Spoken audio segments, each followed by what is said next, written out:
Metro rail பணி காரணமாக சென்னை அண்ணா சாலையில் திடீரென பள்ளம் உருவானது. சென்னையின் அண்ணா சாலை நடுவே நேற்று மாலை திடீரென மணலும் தண்ணீரும் கலந்து நுரை போல் கொப்பளித்து வெளிவந்ததால் பரபரப்பு ஏற்பட்டது. இதனால் போக்குவரத்து சிறிது நேரம் பாதிக்கப்பட்டது. மெட்ரோ ரயில் பணிகளால் தான் இது ஏற்பட்டுள்ளதாகவும் இதனால் பாதிப்பு இல்லை என அதிகாரிகள் தெரிவித்துள்ளனர். இருந்தபொழுதிலும் உரிய பாதுகாப்பு நடவடிக்கைகளை மேற்கொள்ள வேண்டும் என பொதுமக்கள் கோரிக்கை விடுத்துள்ளனர். பார்க்கறதுக்கு பெட்ரோல் ஏதோ லீக் ஆன பயத்தில் தான் நாங்கள் எல்லோரும் வந்து பார்த்தோம். ஆனால் இது ஏதோ நுர மாதிரி இருக்குது.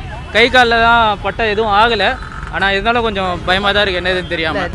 வேறு எங்கேயும் இந்த மாதிரி மெட்ரோவில் இந்த மாதிரி நடந்ததில்லை. இதான் ஃபஸ்ட் டைம் இங்கே நடக்குது. மற்றபடி மெட்ரோவில் வந்து வேலைகள் வந்து ரொம்ப ஸ்லோவாக தான் நடந்துக்கிட்டு இருக்கு.